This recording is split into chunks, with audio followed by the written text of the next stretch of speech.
kumva ngo umuturage niwe wakagombye kurindwa akaba ari we uraswa umuntu umwe akica abantu batanu ari umuyobozi. Twumvaga ari amasasa ari kuvuga babanje barasa ubwa mbere birongera bicaho birongera bararasa banje haca amasasu atandatu twumva ari hafi zacu nyine nk'abantu. Numvise ko ari amafaranga ngo 1600 arishura ubwo rero ayo mafaranga niyo yabaye intandaro nyine kubera ko yari yambaye civile babanje no kumwibeshyaho ntago bari bazi ko ari umusirikari. Umusirikare yagiye kuzana imbunda mu kigo araza arasa abantu ari ubashinzwe. Kumva umwana ava mu rugo ngo agiye guhaha nibura niwagwaye ukagwaza twese ni igikuba cyacitse pe nawe urabibona rwose ko byakira byatugoye ko urabona n'abaturage hano baracyafitemo ikintu cy'ubwoba. ubwo babiri bavukana harimo abana bakiri batoya nyine biteye igihunga rwose mwagira icyo mudufasha. Dukurikije ububabare dufite kuri uramusirikare nta n'umusirikare ukirimo seratinya kubivuga nabo bazamushake bazaza batushira gahinda nawe bamura. Nongeye kubasuza mbifuriza no gukomeza kugira ibihe byiza mwebwe inshuti banywanyi mudahima gutwara ko muri kumwe mu biganiro byacu bya buri munsi. Munyemerere mbaha ikaze mwaya makuru wavuga ko aramutse atari meza. Ni inkuru mbi, ni inkuru y'incamugongo, ni inkuru y'akababaro ivugwa mu karere ka Nyamasheke aho rwose habaye icyo umuntu yakita nk'isanganya kuko ntago ari ibintu bisanzwe mu Rwanda. Ubwo rero habaga iri sanganya cyangwa se ubu bwicanyi ndengakamere.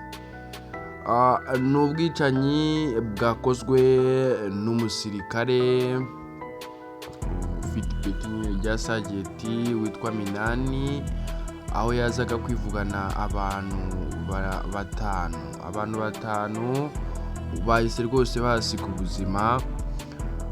Ngo rero ibivugwa cyangwa se intandaro impamvu yaba yateye iri yicwa ry'aba bantu ngo bavuga ko uyu Minani aho yarari kunywa mu kabari ngo bagize gutya bakaza gushyamirana ngo bitewe n'amafaranga yarabasigayemo agiye atishyuye.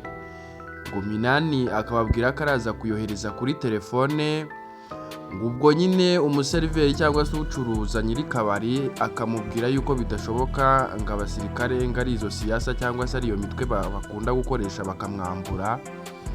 Nyiri kabari avuga ko bidashoboka ngo amakimbirane cyangwa se intandaro bitangira aho ngaho gushyamirana.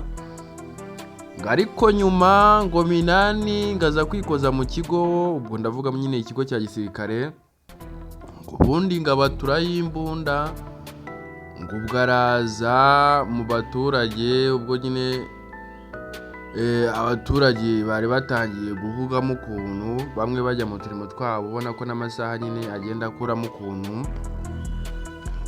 Ngo Minani ngo yinjira muri ka kabari ngo ubundi ngo yica nk'abantu batanu.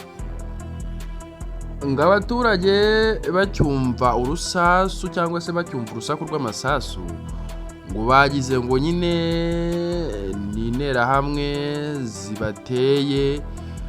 Birumvikana bagira ubwoba, bagize ubwoba bamwe nyine baguma mu nzu. Gusa nyine uko igihe cyagiye gitambuka niko baje kureba ibyabaye basanga n'abantu barashwe kandi bahise bitaba Imana. Minani rero uyu Sajeti Minani yaje gufatwa ubwo yageragezaga gucika ngo ajya mu karere ka Rusizi, niko igisirikare cy'u Rwanda RDF cyabitangaje. Bivugwa ko nyine ubu ngubu Sajeti Minani arafunzwe cyangwa se yarafashwe nyuma yo gukora icyo cyaha wavuga ko ari icyaha ndengakamere, kwica abantu barenga 4, ubwo ndavuga abantu 5. Ni ibintu bidasanzwe, ni ibintu by'ubunyamaswa, ni ibintu bitagakwiriye. Ariko nyine ibyo byabayeho byabayeho rwose mu karere ka Nyamasheke. ni inkuru iramutse y'incamugongo aho rwose umusirikare yaje gufata imbunda akajya mu baturage akabarasa akicamo abantu 5. Gusa inkuru nziza nuko uyu nyine Sergeant Minani yaje guhita afatwa, ubu ngubu akaba ari mu maboko bavuga ko wenda ari ay'ubugenzacyaha cyangwa se andi maboko nyine azamushyikiriza izindi nzego zigiye zitandukanye kugira ngo abashe kuburanishwa cyangwa se abashe guhabwa ubutabera. niko umuntu yavuga. Nta kindi umuntu yavuga sibye kwihanganisha ababuze ababo mw'iri sanganya cyangwa se mw'iri yicwa ry'aba bantu 5 mu karere ka Nyamasheke. Umuntu avuga ati baruhukire mu mahoro kandi rwose Imana ibakire mu bayo. Muri iyi si bibaho, umuntu aravuka ejo akitaba Imana, nta kundi bakomeze bakomere, ntabwo ari bonyine, turi kumwe. Ndabashimiye namwe mwese mukomeze kubana natwe kuri uyu muyoboro wanyu wa Menya TV Show. Mbibutsa gukora subscribe, like, share, comment kugira ngo mukomeze mubane natwe mu biganiro byacu bitaha. Ciao.